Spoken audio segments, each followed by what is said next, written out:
दोस्तों, फिर एक बार स्वागतम है हमारे YouTube channel mister Rinku official में एक और अद्भुत कहानी के साथ। तो बने रहिए हमारे साथ। क्या कबीर साहिब जी की पत्नी थी? क्या कबीर साहिब जी शादीशुदा थे? सुने सुनाए अज्ञान के कारण कुछ लोगों का मानना है कि कबीर साहिब जी शादीशुदा थे और उनकी पत्नी का नाम लोई था। कबीर साहब पति और लोई को उनकी पत्नी बताकर बहुत सी दंत कथाएं बना दी गई, जबकि ऐसा कोई प्रमाण नहीं है कि कबीर साहब की कोई पत्नी थी। कबीर साहब जी की बहुत सी वाणियों में लोई शब्द का प्रयोग हुआ है, जिससे अनजान लोगों ने लोई को उनकी पत्नी समझ लिया, जबकि संतों की वाणियों में लोई शब्द स्त्री जाति को संबोधन करने के लिए प्रयोग हुआ है। जैसे आदरणीय संत गरीबदास जी महाराज जी की एक वाणी है, दास गरीब कहे नर लोई, योह पद चीन है बिरला कोई। यहां नर लोई नर, पुरुष, नारी, स्त्री के लिए संबोधित है। हैरानी की बात है कि कुछ पुस्तकों में साहिब की दो शादियों जैसी भ्रांतियां भी लिखी हैं। यह संतों की वाणियां न समझ पाने के कारण हुआ है। सच तो यह है कि कबीर साहिब की शादी कभी हुई ही नहीं थी। वह पृथ्वी पर अपने पूरे समय अविवाहित ही रहे। कबीर सागर में अगम निगम बोध में भी प्रमाण है, माता पिता मेरे कछु नहीं, न मेरे घर दासी, जुल्हा का सुत आन कहाया, जगत करे मेरी हांसी। इससे आगे एक और भ्रांति है कि कबीर साहब की एक बेटा और एक बेटी, दो संतान थी। बेटे का नाम कमाल और बेटी का नाम कमाली, जबकि सच इससे विपरीत है। वास्तव में कमाल तथा कमाली कबीर साहब की मुंह बोली संतान थी, जिन्हें कबीर साहब जी ने किसी कारणवश मुर्दा जिंदा किया तथा अपने पुत्र पुत्री रूप में रखा।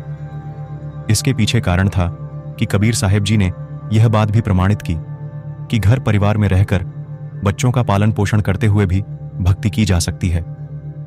परमात्मा प्राप्ति और भक्ति के लिए सन्यासी होने या घर त्यागने की आवश्यकता नहीं है। कमाल और कमाली को जीवित करने की सत्य कथा इस प्रकार है।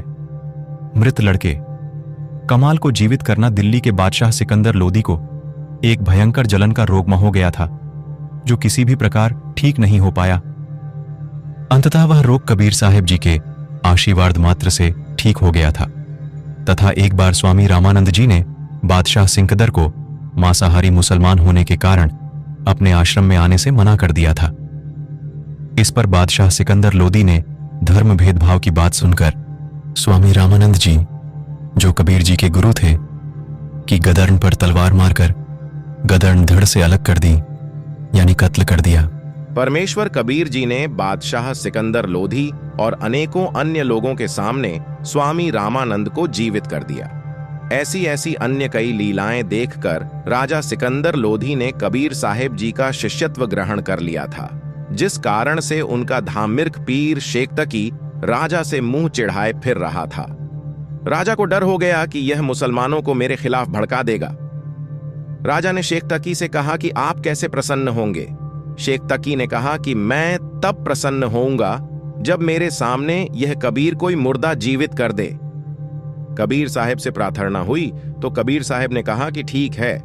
कबीर साहब ने सोचा कि यह अनाड़ी आत्मा शेख तकी है, अगर यह मेरी बात मान गया तो आधे से ज्यादा मुसलमान इसकी बात स्वीकार करते हैं, क्योंकि यह दिल्ली के बादशाह का पीर है, और अगर यह सही ढंग से मुसलमानों को बता देगा तो बेचारी भोली आत्माएं इन गुरुओं पर आधारित होती हैं, उन सब का कल्याण हो सकता है। इसलिए कहा कि ठीक है, शेख तकी ढूंढ ले कोई मुर्दा। सुबह एक 10-12 वर्ष की आयु के लड़के का शव पानी में तैरता हुआ आ रहा था। शेख तकी ने कहा कि वह आ रहा है मुर्दा, इसे जिंदा कर दो। कबीर साहब ने कहा, पहले आप प्रयत्न करो, कहीं फिर पीछे नंबर बनाओ। उपस्थित मंत्रियों तथा सैनिकों ने कहा कि पीर जी आप भी कोशिश करके देख लो। शेख तकी जंत्र मंत्र करता रहा। इतने में वह मुर्दा 3 फलारंग आगे चला गया। शेख तकी ने कहा कि यह कबीर चाहता था कि यह बला सिर से टल जाए। कहीं मुर्दे भी जीवित होते हैं, मुर्दे तो कयामत के समय ही जीवित होते हैं। कबीर साहब बोले, महात्मा जी आप बैठ जाओ, शांति करो। कबीर साहब ने उस मुर्दे को हाथ से वापस आने का संकेत किया। 12 वर्षीय बच्चे का मृत शरीर दरिया के पानी के बहाव के विपरीत चलकर कबीर जी के सामने आकर रुक गया। पानी की लहर नीचे नीचे जा रही थी और शव ऊपर रुका था। कबीर साहब ने कहा कि हे जीवात्मा, जहां भी है कबीर हुक्म से मुर्दे में प्रवेश कर और बाहर आ। कबीर साहब ने इतना कहा ही था कि शव में कंपन हुई तथा जीवित होकर बाहर आ गया। कबीर साहब के चरणों में दंडवत प्रणाम किया। बोलो कबीर। परमेश्वर की जय। सर्व उपस्थित जनों ने कहा कि कबीर साहब ने तो कमाल कर दिया।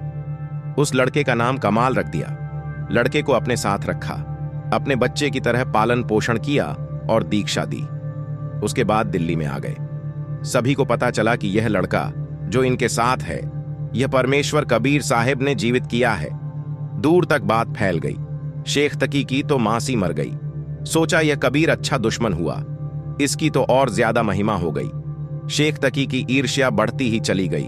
उसकी 13 वर्षीय लड़की को मृत्यु पश्चात कब्र में जमीन में दबा रखा था। शेख तकी ने कहा, यदि कबीर मेरी लड़की को जो कब्र में दफना रखी है उसको कबीर जीवित करेगा तो मैं इसे अल्लाह मान लूंगा। ऐसी अद्भुत कहानी सुनने के लिए सब्सक्राइब करें हमारे YouTube channel mister Rinku official को। धन्यवाद।